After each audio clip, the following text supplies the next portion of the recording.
Dear students, welcome back to our channel text book learning.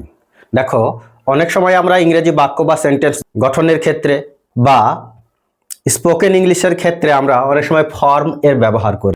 Form এর ব্যবহার কোন কোন ক্ষেত্রে আমরা করতে পারি বা কোন কোন জায়গায় আমরা ফর্ম এর উপযুক্ত ব্যবহার করি সে সম্পর্কে আমরা আজকে সংক্ষেপে ধারণা লাভ করব।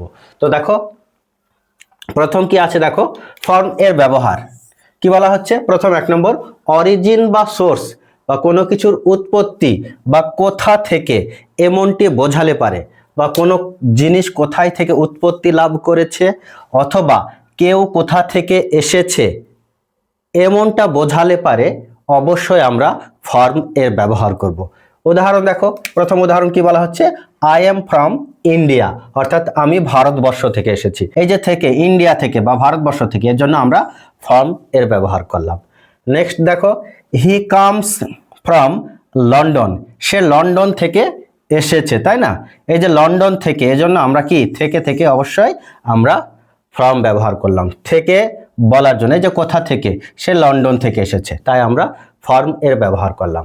2 নম্বর দেখো, স্টার্টিং পয়েন্ট ইন টাইম, সময়ের শুরু, কোনো কাজ কখন থেকে শুরু হচ্ছে বা হয়েছে বা কখন থেকে শুরু হবে এমনটা বোঝাতে চাইলে আমরা ফর্ম এর ব্যবহার করি। দেখো, উদাহরণ দেখলে আমরা বুঝতে পারবো। The class starts from 10 AM, এই যে সকাল 10টায়, সকাল 10টা থেকে কি ক্লাস শুরু হয়, সকাল 10টা থেকে ক্লাস শুরু হয়, তাই আমরা এই যে শুরু, সময়ের শুরু, এটা বোঝানোর জন্য আমরা ফর্ম এর ব্যবহার করেছি।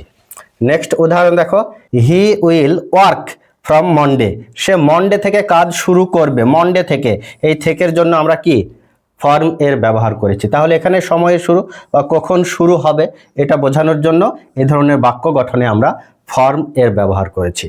নেক্সট দেখো, ডিস্টেন্স বা দূরত্ব বোঝাতে, এক জায়গা থেকে অন্য জায়গার দূরত্ব বোঝাতে বা কোনো কিছুর দূরত্ব বোঝানোর জন্য আমরা ইংরেজি সেন্টেন্স গঠনে ফর্ম এর ব্যবহার করি। উদাহরণ দেখো, মাই স্কুল ইজ 2 কিমি ফ্রম মাই হাউস, আমার বাড়ি থেকে স্কুলের দূরত্ব কি 2 কিমি। এই যে 2 কিমি দূরত্ব, এই দূরত্ব বোঝানোর জন্য আমরা ফর্ম ব্যবহার করেছি। নেক্সট দেখো, the market is far from here, বাজারের দূরত্ব, এই যে মার্কেট, বাজারের দূরত্ব কি বলা হচ্ছে, ফ্রম হেয়ার, এখান থেকে অনেকটা দূরে, বাজারের দূরত্ব এখান থেকে অনেকটা দূরে, এই যে দূরত্ব বোঝানোর জন্য আমরা ফর্ম এর ব্যবহার করলাম। আরো কিছু উদাহরণ দেখার চেষ্টা করি। সেপারেশন অর্থাৎ আলাদা করা বা দূরে রাখা, কোনো জিনিস কোনো কিছু থেকে দূরে রাখা বা আলাদা রাখা বোঝানোর ক্ষেত্রে আমরা ইংরেজি বাক্য গঠনে ফর্মের ব্যবহার করি। তাহলে দেখো কি বলা হচ্ছে উদাহরণে, keep the mobile phone, mobile ফোনটি রাখো ফ্রম চিলড্রেন, শিশুদের থেকে দূরে রাখো, এই যে দূরে রাখা, এই দূরে রাখা বোঝানোর জন্য আমরা ফর্ম ব্যবহার করি। Stay away from bad friends, খারাপ বন্ধুদের থেকে আলাদা থাকো বা দূরে থাকো, এটাই এই বোঝানোর জন্য আমরা ফর্মের ব্যবহার করলাম। নেক্সট দেখো, কারণ বোঝাতে, কোনো কিছু কি কারণে হয়েছে বা কোনো কিছুর কারণ বোঝানোর জন্য আমরা ইংরেজি বাক্যে ফর্ম এর ব্যবহার করি। কেমন দেখো, he is tired from working all day, he is tired from working all day, সে সারাদিন কাজ করার জন্য কি হয়েছে, টায়ার্ড হয়েছে, ক্লান্ত হয়েছে। এই যে কারণ, টায়ার্ডের কারণ বোঝানোর জন্য আমরা ফর্মের ব্যবহার করলাম। আরেকটা কি উদাহরণ আছে, she is sick from eating junk food, সে জাঙ্ক ফুড খাওয়ার জন্য বা খাওয়ার কারণে কি হয়েছে, দুর্বল হয়েছে, তাই না। এই যে কারণ বোঝানোর জন্য আমরা ফর্মের ব্যবহার করলাম।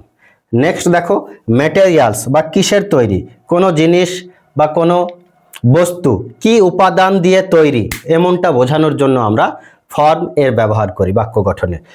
উদাহরণ দেখো, the chair is made from would, চেয়ারটি কি দিয়ে তৈরি, কিসে থেকে তৈরি হয়েছে, উড থেকে, কাঠ থেকে। এই যে উপাদান, কাঠ নামক উপাদান দিয়ে, অর্থাৎ কিসের দ্বারা তৈরি হয়েছে, কাঠের দ্বারা চেয়ার তৈরি। এই যে উপাদান বা কি দিয়ে তৈরি এটা বোঝানোর জন্য আমরা ফর্ম এর ব্যবহার করেছি। নেক্সট দেখো, paper is made from trees, paper কাগজ তৈরি হয় কোথা থেকে, গাছ থেকে। এই যে কাগজ তৈরি হয়েছে গাছ নামক উপাদান থেকে, কাগজ গাছ দিয়ে তৈরি, এটা বোঝানোর জন্য, গাছ থেকে তৈরি এটা বোঝানোর জন্য, এই যে উপাদান বা কিসের তৈরি বোঝানোর জন্য আমরা ফর্মের ব্যবহার করেছি। আশা করছি ফর্মের ব্যবহার নিয়ে আমাদের আর কোনো সংশয় থাকবে না। ভিডিওটি ভালো লেগে থাকলে লাইক, কমেন্ট, শেয়ার এবং সাবস্ক্রাইব করে আমাদের পাশে থাকো। Thanks for watching.